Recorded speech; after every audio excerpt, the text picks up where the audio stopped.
My name is Adriana Cole, and I never thought I'd learn the truth about my marriage from the look on my husband's mother's face. The night she saw who he was meeting with, everything I believed about my life collapsed in public. This isn't a story about suspicion. It's about certainty, betrayal, and the moment you realize you were never meant to stay silent. As you listen, tell me where you're watching from, and if stories like this matter to you, hit subscribe and stay with me. I knew something was wrong before anyone said a word. It wasn't the music or the champagne or the flash of cameras lining the charity ballroom. It was my mother-in-law's face. We were standing near the stage, waiting for my husband to be called up for his donation speech, when she froze mid-sentence. Her smile collapsed so fast it looked like pain. Her eyes weren't on me. They were locked on the woman walking toward us. Not rushing, not hiding, calm. Familiar, like she belonged there. I followed her gaze, and my stomach tightened. The woman stopped just a few feet away, angled her body toward my husband, and smiled at him like they'd already shared a private joke tonight. My husband smiled back. Not a polite smile. Not a stranger's smile. The kind of smile you give someone you know exactly how to touch. My mother-in-law grabbed the edge of the table. Her knuckles went white. She leaned toward me and whispered my name like a warning. But she was too late. I was already watching everything. The way my husband's shoulders softened. The way his voice dropped when he said the woman's name. Her name. I had heard it before. In emails he said we're old contacts. In calendar entries marked investor dinner. In phone calls he took outside. She reached out and touched his arm, and he didn't pull away. The room didn't explode. No dramatic gasp. No silence. Just the low hum of donors chatting, glasses clinking, money moving. That was the worst part. This wasn't a secret moment. It was a public one. He wasn't ashamed. He was comfortable. I stepped forward before I even felt my feet move. "Who is this?" I asked. My voice didn't shake. That surprised me. It sounded steady. Almost curious. My husband turned, startled for half a second, then masked it with a smile meant for the crowd. "Adriana, this isn't the place." The woman's smile tightened. She looked at me like I was interrupting something already decided. My mother-in-law whispered again. "Please," but I didn't know who she was begging anymore. I looked at my husband. "You were supposed to introduce us, remember? You said she was just a business connection." A pause. Too long. The woman spoke before he did. "I didn't realize he hadn't told you." The words landed hard. Sharp. Clean. People nearby turned their heads. I felt the heat crawl up my neck, but I didn't step back. I didn't lower my voice. I raised it. "Told me what?" My husband finally spoke, his tone clipped. "We'll talk later." Later. That word had carried him for years. I smiled then. Not because I was calm, because I understood something all at once. The lies weren't small. They were rehearsed. And everyone around us was about to hear the truth he thought he could still control. "No," I said. "You're being honored tonight. For transparency. For integrity. So let's talk now." A few people laughed nervously, thinking this was a joke. A donor's wife leaned in, curiosity lighting her face. I turned back to the woman. "How long?" She hesitated, looked at my husband, looked at his mother, who had tears in her eyes now. "Long enough," she said. That was it. That was the confirmation. I nodded. "And the accounts?" My husband stiffened. "Stop. The properties you told me were restructuring," I continued. "The dinners that ran late. The weekends you were traveling. Were those part of this too?" Someone behind us whispered my husband's name. A camera shifted direction. He reached for my arm. I stepped away. "You used our anniversary," I said. "A charity gala. You stood on this stage and talked about loyalty, about family." I turned slightly, just enough to project. "You didn't just betray me. You did it in front of people who trusted you." The room had gone quiet now. Not total silence, but close enough. My husband's face flushed. You're embarrassing yourself. That was the moment something inside me snapped into place. Not rage, clarity. No, I said. You're embarrassing yourself. I'm just saying it out loud. His mother broke then. Adriana, please, we can fix this. I looked at her. Really looked. The fear on her face wasn't for me. It was for him. She had known. Maybe not everything. But enough. You already tried to fix it, I said softly.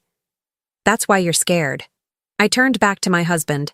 You don't get to manage this anymore. He lowered his voice, desperate now. You're overreacting. I stepped back, creating space between us. I'm reacting appropriately. The event coordinator approached, flustered, whispering about moving things along. My husband was supposed to speak in 2 minutes. I picked up my clutch. I won't make a scene, I said. I don't need to. I leaned in, just enough that only he could hear me. But understand this, I whispered. I know how you built everything you have, and now I know who helped you hide it. His eyes widened, just a flicker, but I saw it. I turned and walked away. Not running, not crying. Cameras followed me to the exit, flashes going off as I pushed through the doors into the warm night air. My hands shook only when I reached my car. I sat there for a moment, breathing, watching people spill out onto the sidewalk, whispers chasing me. I didn't scream. I didn't break down. I started the engine. As I drove away, one thought stayed steady and sharp in my mind. He thought this was the worst moment of his life. He was wrong. This was just the beginning. I didn't marry him for flash. I married him because he felt safe. When we met, he was ambitious but scattered, all ideas and no structure. I was the opposite. I had just left a corporate finance role, burned out but sharp, disciplined, careful. We built our life slowly. I handled the numbers. He handled the charm. Together, it worked. Or so I thought. When his real estate firm started growing, it wasn't luck. It was late nights at our kitchen table, me reviewing contracts while he slept, me catching errors before investors ever saw them. I stepped back from my career when our daughter was born, not because he asked, but because someone had to keep the foundation steady. I told myself it was temporary, that my turn would come again. Money flowed through accounts I monitored but didn't control. He insisted it was cleaner that way, easier. I believed him. I trusted the man I built a family with. There were signs. Of course there were. Phone calls taken outside, dinners that ran long, a name that popped up more than it should have. I asked once, calmly. He laughed and said I was reading too much into things. I let it go because that's what loyal wives do when they don't want to become suspicious women. His mother was quieter around me the last year, watchful. I noticed it but didn't press. I didn't want cracks where there weren't any. The night of the gala forced me to replay everything. The trips, the delayed transfers, the way certain properties were always in restructuring. I went home and opened files I hadn't looked at in years. Old emails, old statements. Patterns I had ignored because they didn't fit the life I believed I was living. At 3 a.m, my phone rang. It was my sister. She didn't ease into it. She never does. I need to tell you something, she said. And I need you to listen. She had been at a cafe earlier that week. She saw him there, with the same woman. Not a meeting. Not business. Intimate. Familiar. Hands intertwined like they'd done it 1,000 times before. I didn't want to believe it, she said. But then I heard him say your name, like an excuse. I closed my eyes. The last thread snapped. This isn't a mistake, she continued. This is a life he's been living without you. When the call ended, I sat in the dark, listening to my daughter breathe down the hall. That was the moment everything became undeniable. This wasn't about betrayal alone. It was about what he had taken while I was busy holding everything together. And I decided I wasn't going to ask for the truth anymore. I was going to take it back. I didn't confront him again. Not that night, not the next morning. I watched. That was the shift. While he slept beside me like nothing had happened, I lay awake mapping exits in my head. Not emotional ones, legal ones, financial ones. The kind that don't make noise until it's too late to stop them. At 6 a.m., I got up, made coffee, kissed my daughter goodbye, and waited until the house was empty. Then I moved. I logged into accounts he assumed I'd stopped checking years ago. I didn't freeze everything at once. That would have tipped him off. I redirected alerts, downloaded statements, copied correspondence. I flagged transfers that didn't match the timelines he'd given me. I wasn't guessing anymore. I was confirming. By noon, I had folders, digital and physical, dates, names, properties, patterns. At 1 p.m., I called a divorce attorney I'd researched months earlier and never thought I'd need. I didn't cry on the phone. I told her exactly what I wanted. Custody secured, access protected, exposure minimized. She didn't interrupt me once. That told me I'd chosen the right person. By the end of the call, I knew which accounts I could legally lock without warning, which ones required timing, which assets he thought were invisible. At 3, I packed a bag for my daughter. Just essentials. Nothing dramatic. I left it in my trunk. At 4, I listed the house. Quietly. No sign in the yard. Just a call to a broker I trusted. Someone who knew how to move fast without gossip. By 5, I was calm. That was the part that surprised me most.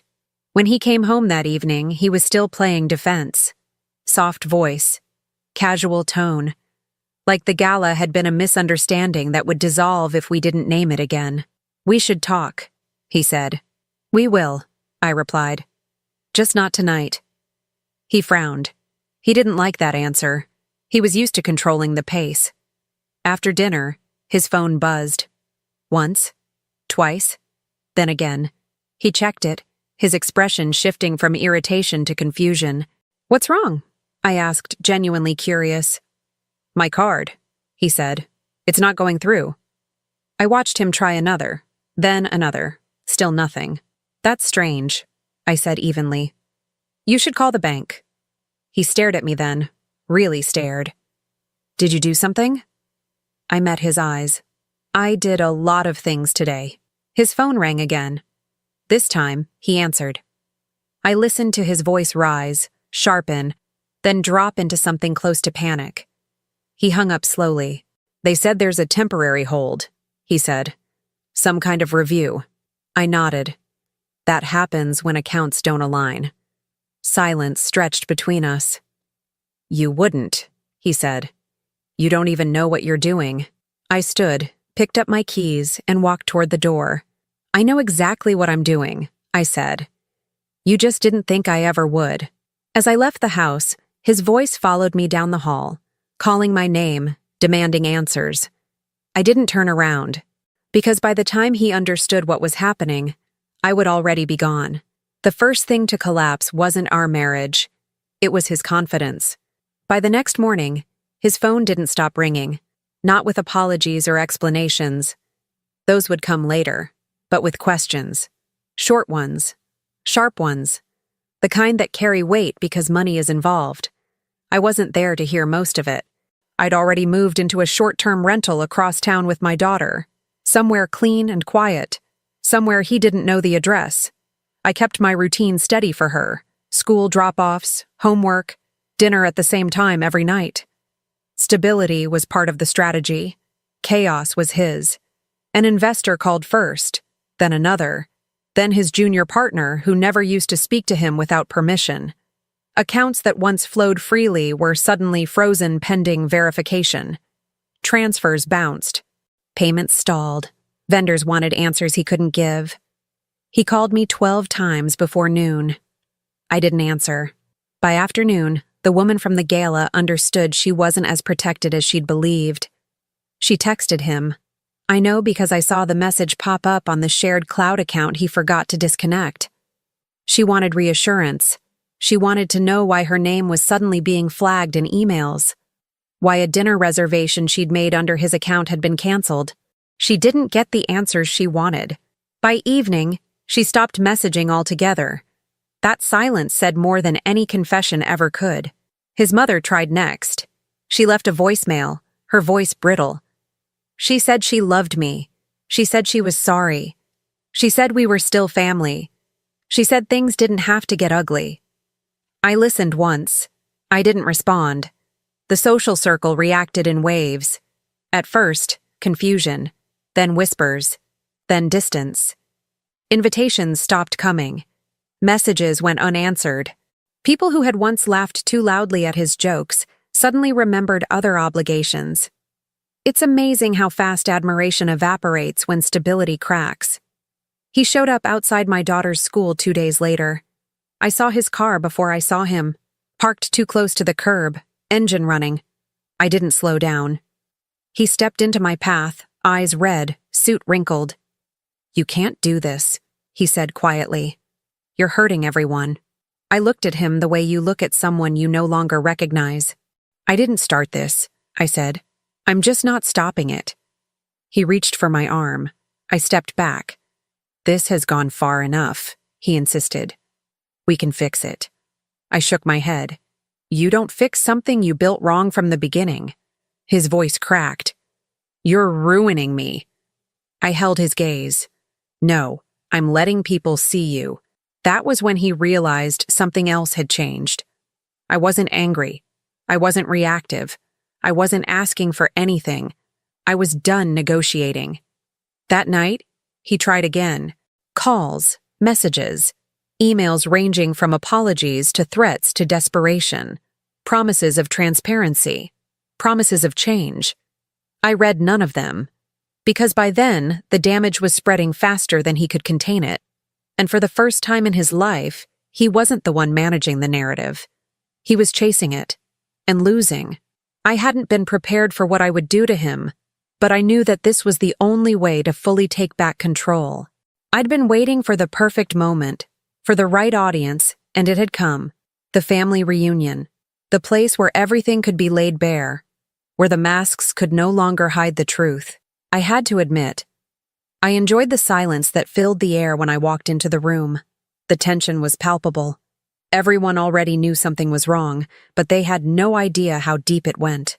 My husband, Nolan, stood near the bar, trying to look casual, like he hadn't been the source of the chaos that had ripped through our lives. His mistress, Jessica, was nowhere to be seen yet, but I knew she would arrive soon, just as I had planned. The show was about to start. I didn't need to say much to make my point. I had already seen the way his mother looked at him with those cold eyes, the way his friends avoided direct eye contact. I had his family on my side. They knew the real Nolan. His mask had already slipped. But I wanted more than just their sympathy. I wanted to see him unravel, just as he had done to me for the last few months.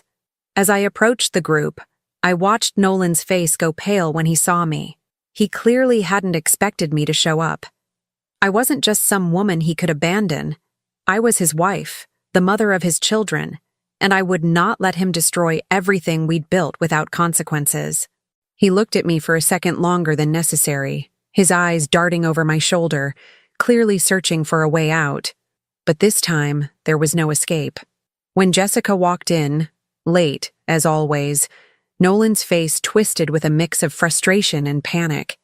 He hadn't planned for this moment.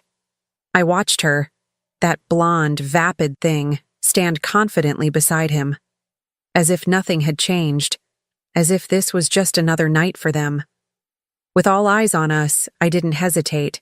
My voice, calm and steady, cut through the hum of the conversation. "Is this really the life you wanted, Nolan? Is this the kind of man you want to be remembered as?" I asked, my eyes cold as I fixed my gaze on him. His jaw clenched. I could see him weighing his options. Do the right thing and confess, or lie his way out. He chose the latter. "You don't understand," he began, trying to sound calm, but his voice cracked. "This isn't what you think. This isn't—" "Stop," I interrupted, holding up a hand. "I'm done hearing your excuses." The words hung in the air like a heavy fog.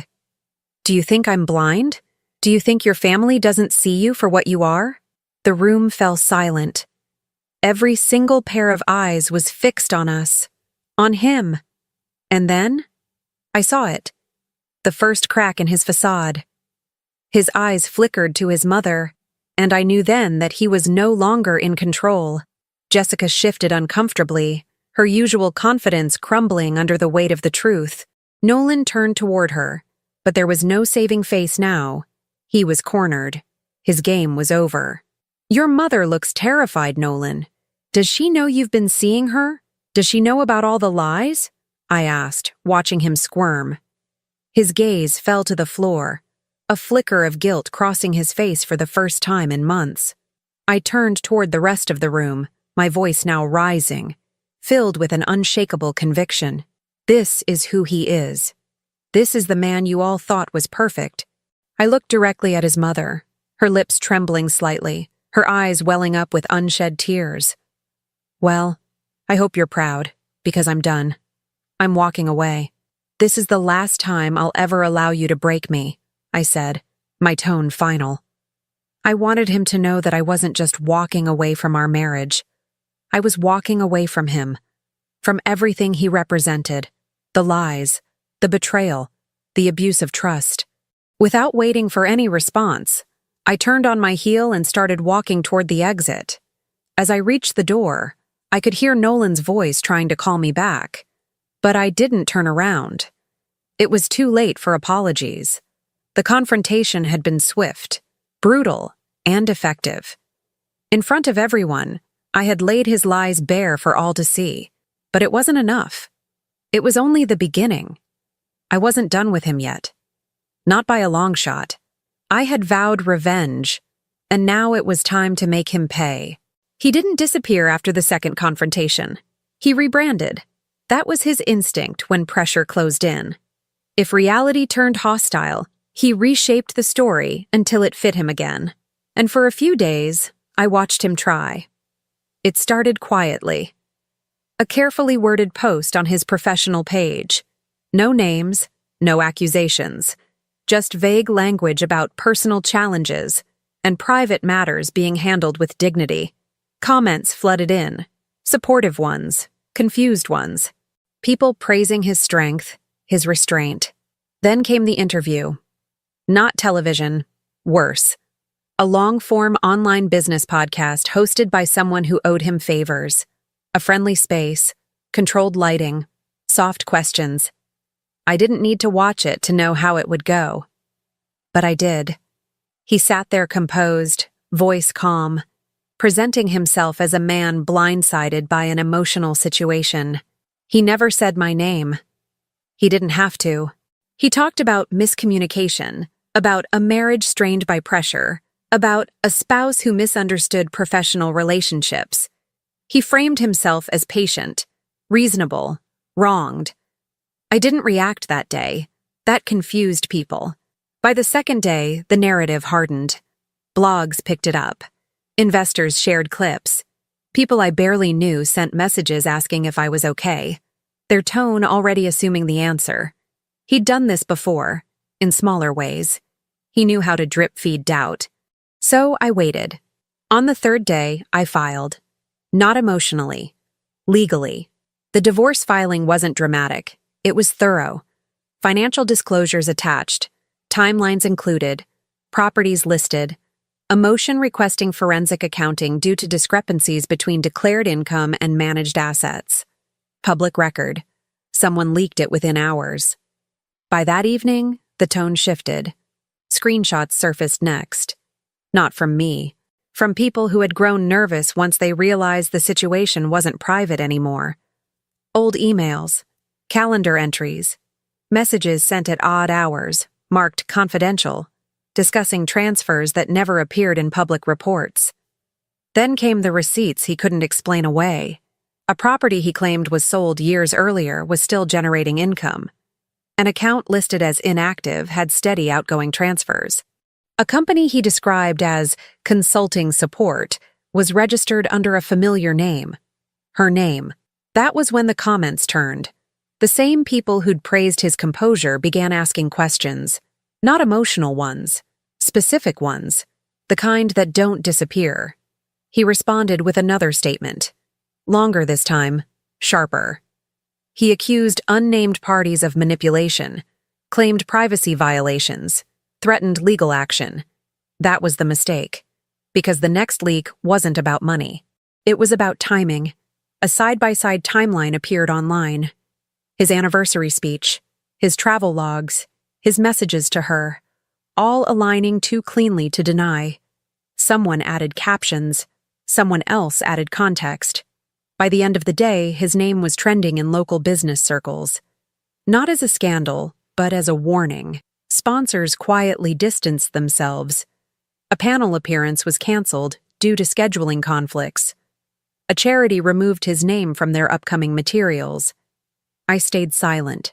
That silence drove him crazy. He called, he emailed, he sent messages shifting between anger and pleading. He accused me of orchestrating everything, of destroying him out of spite. I didn't respond, because this wasn't about revenge anymore. It was about exposure. The final blow didn't come from me either. It came from his own words. Someone released a clip from a private investor call he'd forgotten was recorded.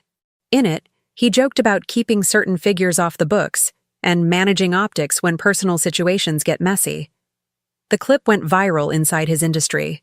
That night, his podcast interview was taken down. The host issued a statement distancing himself. His professional page went dark. I found out the next morning when my attorney called and said, "They're scrambling." By then, the narrative had flipped completely. He wasn't a victim of misunderstanding.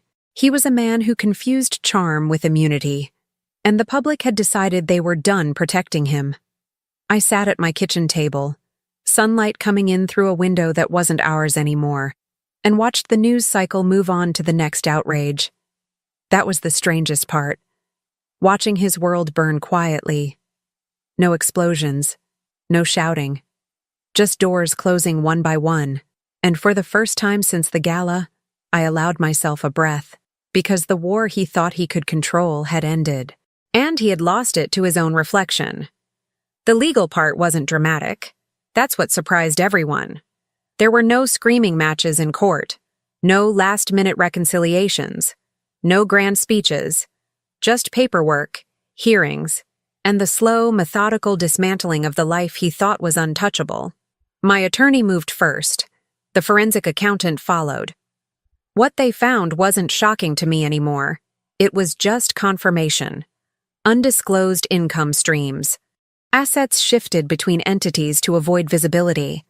Accounts opened under shell companies with familiar signatures. Every shortcut he'd taken under the assumption that no one would ever look closely. Now someone was looking very closely.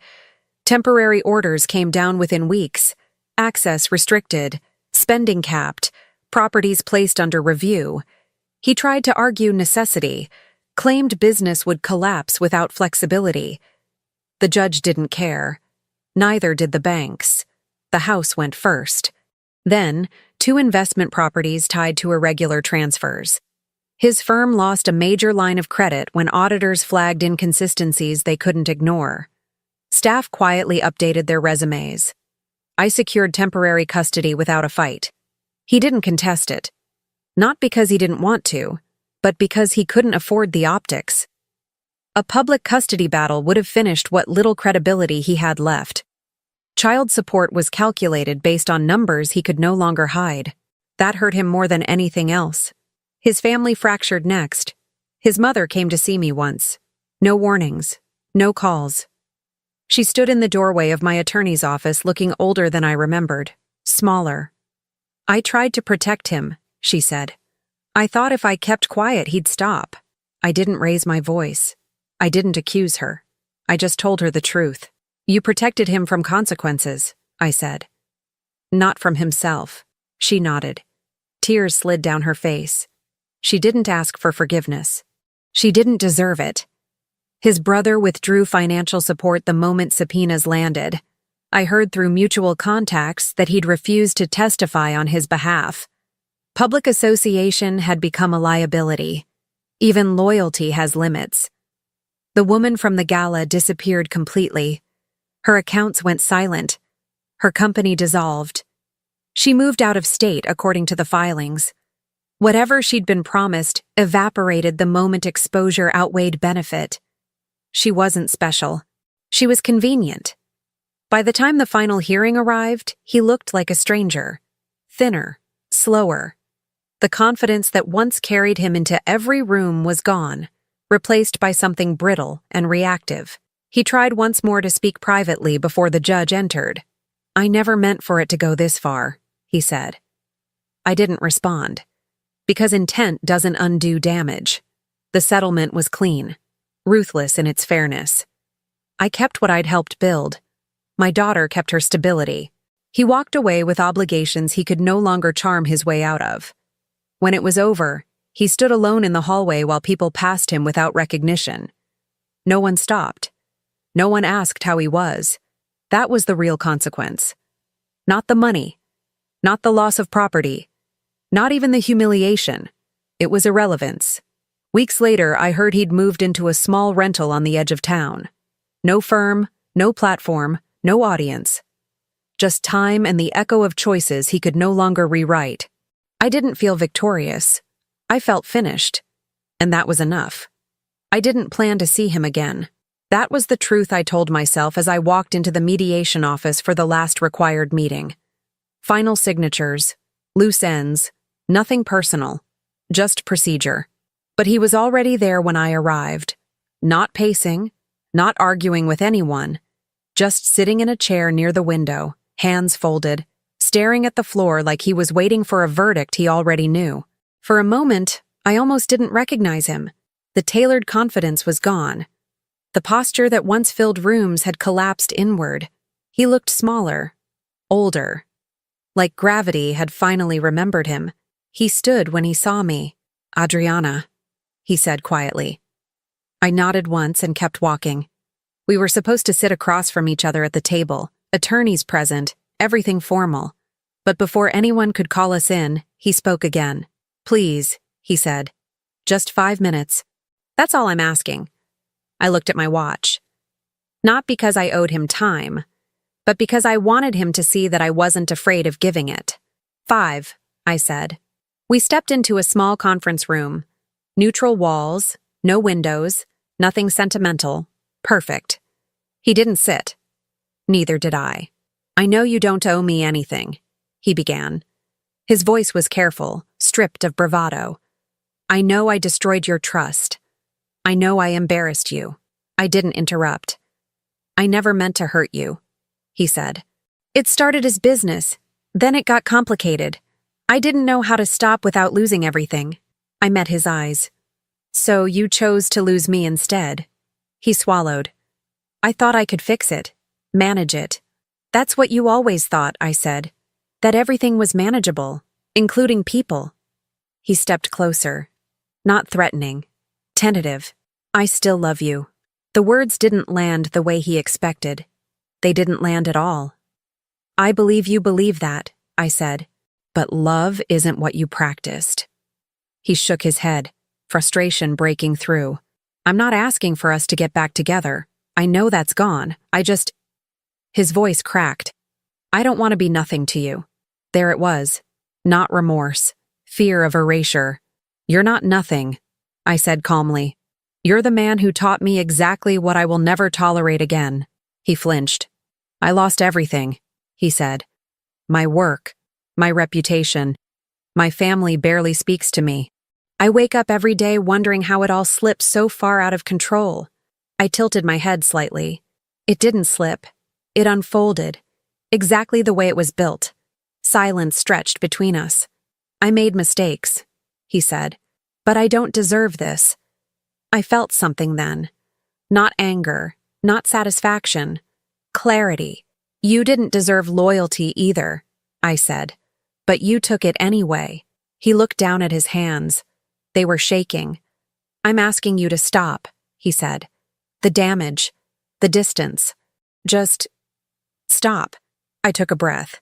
This was the moment he'd been waiting for. The moment where, in his mind, I softened. Where I agreed to ease the consequences. Where I reassured him that he wasn't alone. Instead, I said the truth. "This is me stopped." He looked up, confused. "I'm not doing anything anymore. I continued. I'm not pushing. I'm not exposing. I'm not chasing outcomes. Everything that's happening now is the result of what you set in motion. He stared at me like I'd spoken another language. You don't get closure from me, I said. You don't get comfort. And you don't get to reframe this as something we both survived. His jaw tightened. So that's it? That's it, I said. He took a step back as if bracing himself. After everything we built? I held his gaze, steady and unflinching. You didn't build it with me, I said. You built it on me. That was the line. The one that ended it. A knock sounded on the door. The mediator's voice called our names. He didn't move. I reached for the handle. Adriana, he said one last time. If I could go back? You can't, I said. And even if you could, I wouldn't be there. I opened the door. As I walked out, I didn't feel triumphant. I didn't feel vindicated. I felt light, like something heavy had finally been set down. Behind me, he stayed in the room. And for the first time since the night of the gala, I didn't wonder what he was thinking.